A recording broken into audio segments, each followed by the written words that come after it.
ये वाली वीडियो काफ़ी बच्चों ने पर्सनली मुझसे बोली थी, भैया आप बना दो तो मैं बना के दिखाऊंगा। देखो, मैंने ऑलरेडी आपको टॉपिक्स की लिस्ट बना के दी थी फिजिक्स केमिस्ट्री की, जिनको अगर आप कर लेते हो तो 150 फिजिक्स 150 केमिस्ट्री आपके आ जाएंगे।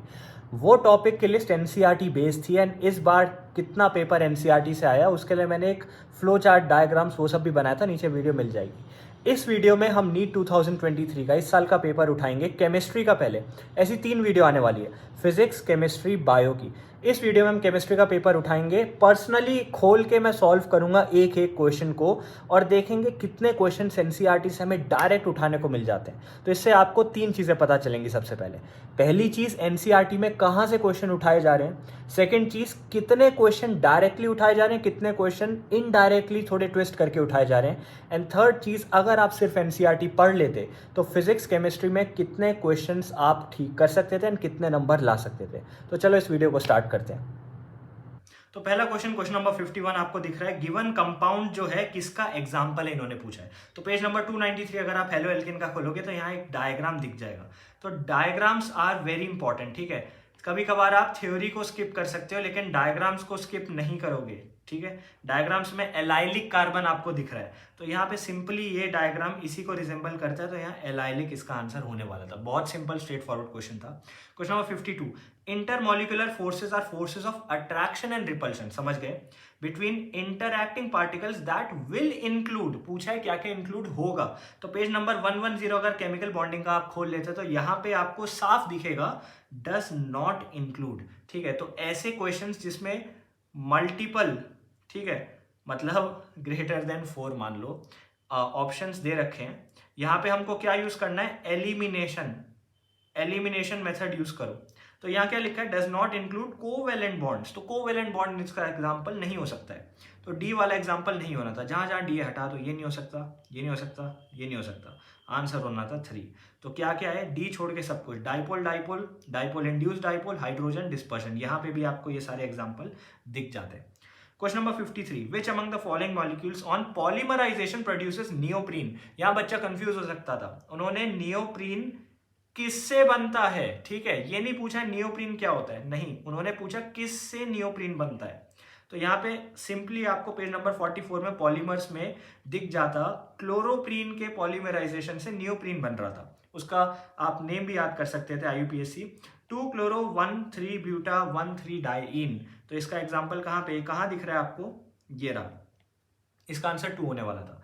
तो देखो पॉलीमर्स जैसे चैप्टर्स में, ठीक है, पॉलीमर्स जैसे चैप्टर्स में एग्जाम्पल्स बहुत जरूरी हैं, very important. Question number 54, identify product A in the following reaction, product ए क्या होने वाला है। तो यहाँ क्लीमेंशन रिडक्शन चल रहा है, आपको कैटलिस्ट देखने सबसे पहले, जिंक अमलगम, ठीक है, Hg को अमलगम भी बोलते हैं, जिंक अमलगम HCl चल रहा है। अब इससे क्या होने वाला है, क्लीमेंशन रिडक्शन होगा, तो पेज नंबर 369 पे आपको दिख जाता। यहाँ पे आपको साफ दिखेगा, अगर कुछ ऐसा स्ट्रक्चर है तो इससे ये ऐसा बना देगा, ठीक है, ये चीज को वो हटा देता है, रिड्यूस कर देता है। तो अगर ये स्ट्रक्चर बन रहा है तो यहाँ पे सिंपली आपको इसको हटा देना है और इसको हटा देना है। अगर इन दोनों को हटा दोगे तो आंसर यही बनेगा, ठीक है, यहाँ पे होना चाहिए था, यहाँ होना चाहिए था, हटा दिया गया। Question number 55, correct order of energy of molecular orbital of N2, बहुत सिंपल है, और देखो आप देखोगे यहाँ पे एग्जाम्पल से सीधा उठा रखा है। पेज नंबर 129 अगर आप खोलोगे तो यहाँ सिंपल दे रखा है, for molecule such as B2 C2 N2 etcetera, B2 C2 N2 इन सब का सेम रहेगा। Increasing order of energy of various molecular orbitals is, तो यहाँ सिंपल इन्होंने दे रखा है जिसको आपको कॉपी पेस्ट याद रखना था। अब यहाँ एक चीज देखना, इन्होंने ये 3 चीजें दी है ना, तो यही पूछेंगे, यही मैं कह रहा था, वो एज इट इज उठाते हैं। अगर आपको यही 3 कंपाउंड्स दिए, यही 3 आपको एलिमेंट्स दिए, तो इनसे बाहर वो नहीं जाएंगे। Question number 56, given below are 2 statements, one is label, अरे असर्शन रीजन है यार, चलो असर्शन रीजन का इन्होंने क्या दिया है, असर्शन दिया है, metallic sodium dissolves in liquid ammonia giving a deep blue solution which is paramagnetic, ठीक है, चलो ये तो सही है। Reason, deep blue solution is due to formation of amide, क्या एमाइड से होता है डीप ब्लू, ठीक है। तो यहाँ पे आपको पेज नंबर 302 में एस ब्लॉक में साफ दिख जाएगा, सॉल्यूशंस इन लिक्विड अमोनिया करके थ्योरी दी है इन्होंने। Alkali metals dissolve in liquid ammonia giving deep blue solutions which are conducting in nature, conducting होते हैं, ठीक है, कंडक्टिंग होते हैं, डीप ब्लू होते हैं, ये समझ गए हम। तो ये तो एसर्शन तो बिल्कुल सही लग रहा है। अब रीजन की बात करोगे, deep blue colour solution due to ammoniated electron which absorb energy in visible region of light thus imparts blue colour to solution. समझ गए? तो deep blue colour due to formation of amide से नहीं होता है, ठीक है, एमाइड के उससे नहीं हो रहा है ये, इट इज अमोनिएटेड इलेक्ट्रॉन्स, ठीक है, अमोनिएटेड इलेक्ट्रॉन्स की वजह से। तो रीजन गलत हो गया, तो इसका आंसर होगा ये, A is true but R is false. Question number 57, homoleptic complex from the following complexes. Homoleptic का एग्जांपल पूछ रहे हैं, होमोलेप्टिक का पूछ रहे हैं, ठीक है। तो पेज नंबर 247 आप खोलोगे, कोऑर्डिनेशन कंपाउंड्स का एक क्वेश्चन है। अब यहाँ पे लाइगेंड्स के अंदर में आप देखोगे यहाँ पे, ठीक है, इन्होंने सिंपल दे रखा है, these may be simple ions, chlorine, small molecules, ये लार्जर मॉलिक्यूल सच एज, ये दे रखा है, ये दे रखा है, और even macro molecule such as proteins. तो यहाँ थ्योरी अगर आपको समझ आ गई, देखो अब यहाँ ये वाला क्वेश्चन है इम्प्लीमेंटेशन का। एक बार आप थ्योरी समझ गए तो उसको कैसे मोल्ड करके आप अपने आंसर में लिख सकते हो। इसका आंसर होने वाला था 1, होमोलेप्टिक कॉम्प्लेक्स पूछे थे, पोटेशियम ट्राई ऑक्सालेटो एल्यूमिनेट। अब होमोलेप्टिक मतलब ये होता है कि एक ही टाइप का उसके अंदर होना, ठीक है। हेट्रोलेप्टिक मतलब बहुत सारे टाइप का होना, होमोलेप्टिक मतलब एक ही टाइप का होना। तो ट्राई ऑक्सालेटो है, 3 ऑक्सालेट है इसलिए। क्वेश्चन नंबर 58 में आ जाते हैं, given below 2 statements 1 labelled assertion reason, ठीक है। असर्शन दे रखा है, इक्वेशन डेल्टा जी बराबर minus n F E nought दे रखा है इन्होंने, ठीक है, ठीक है, ये समझ गए। Value of delta G are depends on n, सही बात है ये तो, ठीक है, तो असर्शन तो सही है। ई सेल, ठीक है, E cell is intensive property and delta G extensive property. अब ये सबसे कंफ्यूज करने वाली बात है, ये इंटेंसिव है कि एक्सटेंसिव है, ये हमें देखना है। तो मुझे ऐसा लगता है कि ये भी सही है, ठीक है, ई इंटेंसिव भी होती है और ये एक्सटेंसिव होती है, ये आपको पेज नंबर 74 पे दिख जाता। Remember that delta E is intensive parameter but delta G extensive thermodynamic property होती है। तो डेल्टा जी क्या होती है? Extensive thermodynamic property. तो यहां से आपका हो जाता, सिंपल आपको पेज नंबर दे के आंसर मिल जाएगा। Complete the following reaction. अब इसका एल्डिहाइड में पेज नंबर 367 में मैंने आंसर ढूंढ लिया था। यहाँ पे अगर आप ये भी कंप्लीट नहीं कर लेते तो ये डायग्राम से आंसर हो जाता है इसका, ठीक है। Diagrams are very essential. अगर आप थ्योरी नहीं पढ़ना चाह रहे हो मत पढ़ो, डायग्राम से भी इसका आंसर निकल जाता। यहाँ पे आपको दिख रहा है HCN, तो HCN में अटैक मार रहा है CN, तो CN कैसे जुड़ेगा? यहाँ पे आपको दिख गया था एग्जाम्पल, तो इसलिए OH CN यहाँ जुड़ गया। अब ये कॉन्सेंट्रेटेड H2SO4 डालने से क्या होगा? तो यहाँ एक और H आ गया, ठीक है।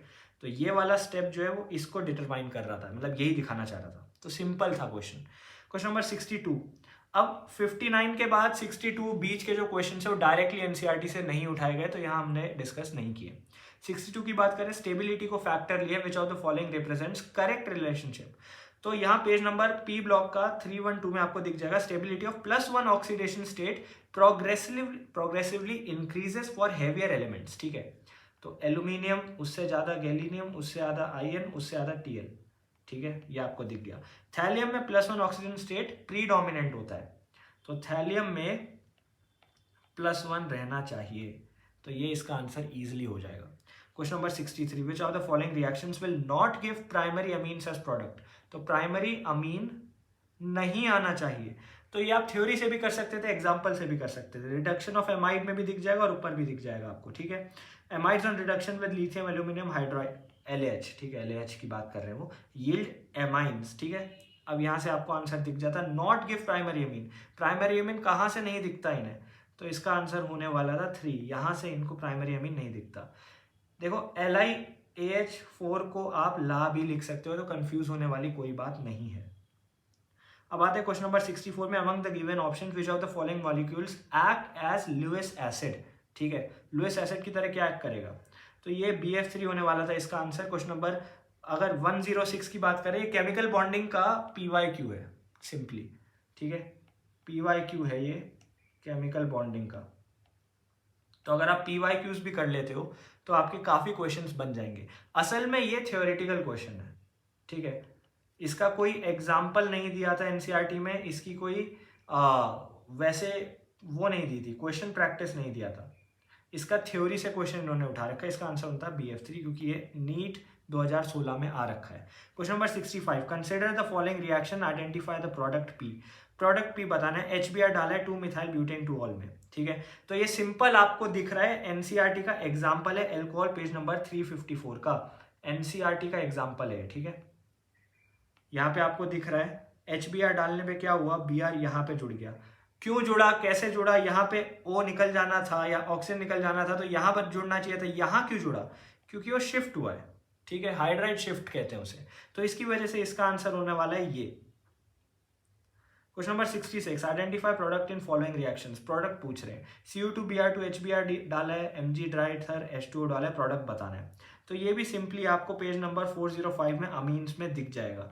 यहाँ पे भी आपको दिख रहे हैं रिएक्शंस, इनके थ्रू इजीली हो जाएगा। तभी मैं कह रहा हूँ reactions, examples and in text questions, इनसे आपका ऑलमोस्ट 60% ऑफ पेपर बन जाएगा। क्वेश्चन नंबर 70 में आते हैं, विच among the following options correct graphical representation. अब देखो सिंपली इन्होंने बताया P या तो PV का हो सकता है या PT का हो सकता है, P1/V का हो सकता है। अब इनमें से आपको ग्राफ जो दिखाए गए हैं वो गैसियस स्टेट के ग्राफ हैं। पेज नंबर 141 में सिंपल आपको एक ग्राफ दिख रहा था, इसको रट लेना है। सिंपल बता रहा हूँ, आप रट लो एनसीईआरटी की ऐसी चीजें, क्योंकि वो एज इट इज पूछने वाले हैं।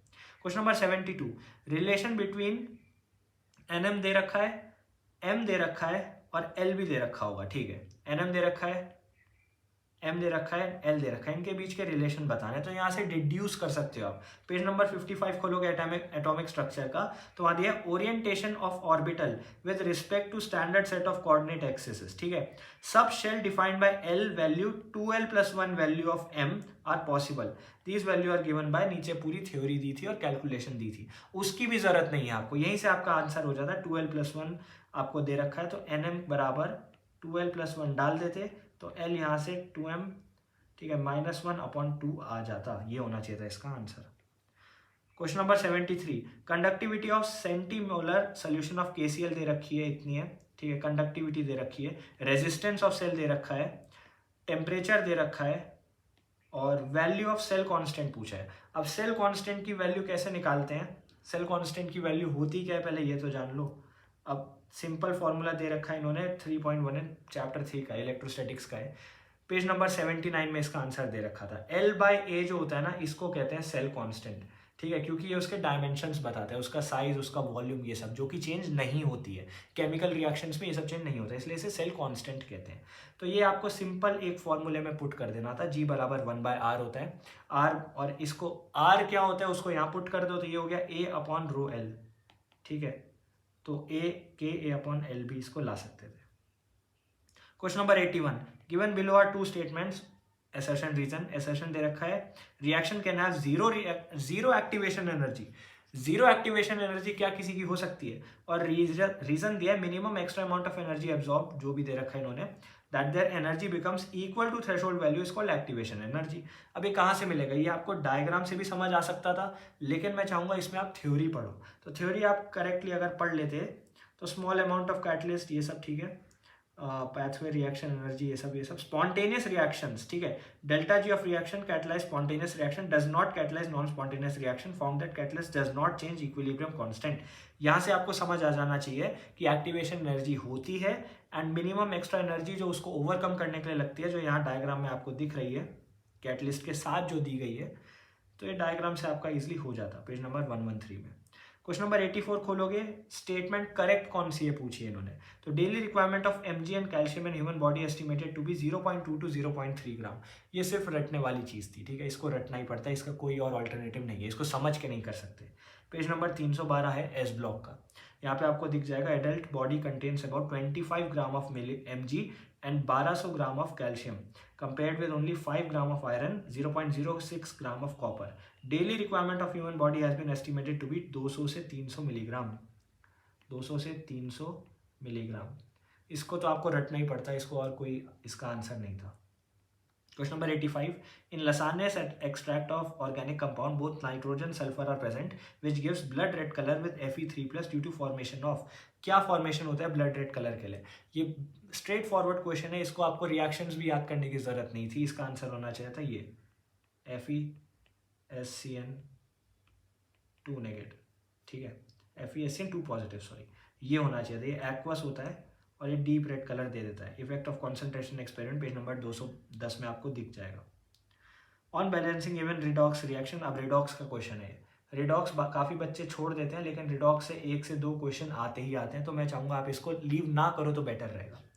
मैंने एक लिस्ट बना के दी है, माई लिस्ट, ठीक है। एंड में मैं डिस्कस करूँगा मेरी लिस्ट से कितने आए थे इसमें जो मैंने बनाई थी, और क्यों मैं 2 महीने में नीट क्रैक कर पाया था। तो यहाँ सिंपल है, आपको यहाँ 7.18 एंड 7.19 पेज नंबर 282 अगर आप खोलते रिडॉक्स का, यहाँ पे आपको साफ दिख जाता। इससे ईजिली आप ये कर सकते थे, कोएफिशिएंट बताने थे, बैलेंसिंग करके हो जाता। मैच करना है oxo acids of sulphur and उनके बॉन्ड में, तो कितने बॉन्ड होते हैं, तो इसके लिए आपको डायग्राम पता होना चाहिए, स्ट्रक्चर पता होना चाहिए, ठीक है। डायग्राम और स्ट्रक्चर पता हो तो हो जाएगा। पी ब्लॉक पेज नंबर 194 में आपको सबके स्ट्रक्चर क्लियर कट दिखे, इनको प्रैक्टिस करो, ठीक है। इनको रट लो, इनको रट लो भाई, ये एज इट इज पूछे गए हैं, इससे एक बाहर से नहीं पूछा गया। अब ऑन बैलेंसिंग गिवन रिडॉक्स, देखो एक और आ गया रिडॉक्स की बैलेंसिंग का। मैंने कहा था ना 1 से 2 क्वेश्चन आते ही आते हैं, तो वो भी आपको यहाँ दिख जाता। उसी सेम 282 रिडॉक्स में आपको वही सेम चीज़ों से ये भी निकल के आ जाता। प्यूमिस स्टोन किस चीज़ का एग्जाम्पल होता है? प्यूमिस स्टोन सॉलिड सॉल्व होता है, क्योंकि सॉलिड के अंदर उसमें हवा भरी होती है, ठीक है। अब डिस्पर्स्ड मीडियम क्या है? सॉलिड। डिस्पर्स्ड फेज क्या है? गैस। मीडियम सॉलिड होता है, फेज गैस होता है। तो यहाँ पे आपको सिंपली एग्जांपल्स में दिख जाता, सरफेस केमिस्ट्री पेज नंबर 136 में, ठीक है। यहाँ पे आपको दिख जाना चाहिए प्यूमिस स्टोन, ठीक है। Gas, solid, solid sold, pumice stone.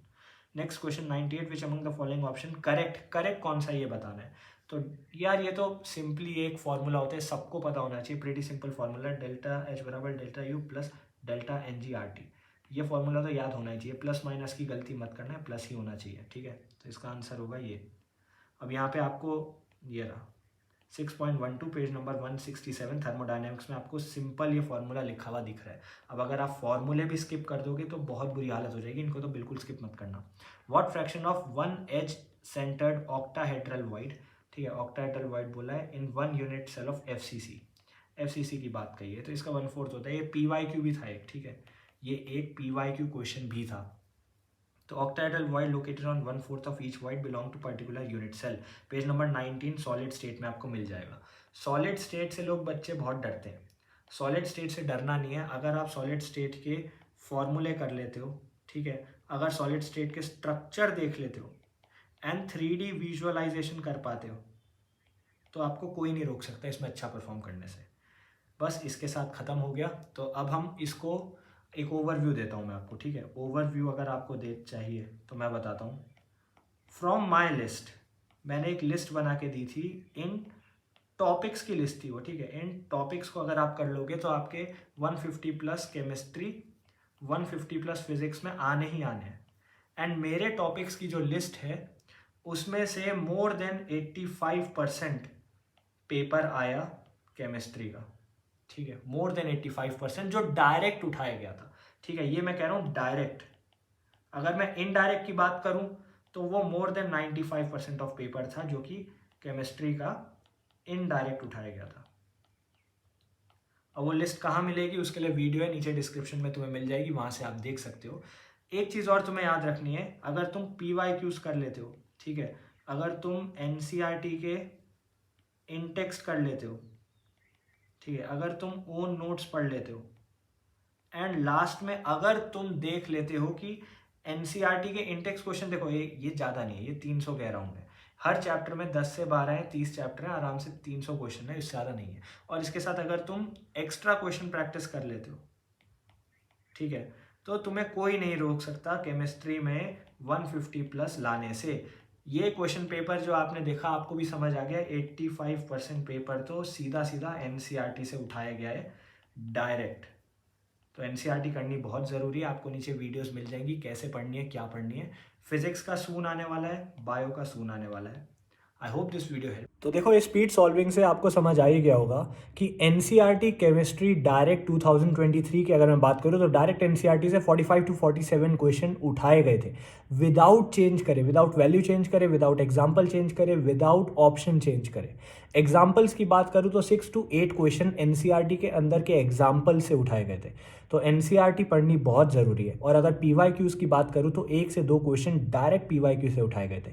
PYQs का एनालिसिस करना बहुत ज़रूरी है। और अगर आप आप एनालिसिस करना भी ढंग से समझ गए ना तो आप काफ़ी चीज़ें कर पाओगे। All in all bottom line ये है कि अगर आप केमिस्ट्री की एनसीईआरटी ढंग से कर लेते हो जैसे मैंने आपको बताया है करने के लिए, तो आप 180 में से 170 मार्क्स ला सकते हो। That's it.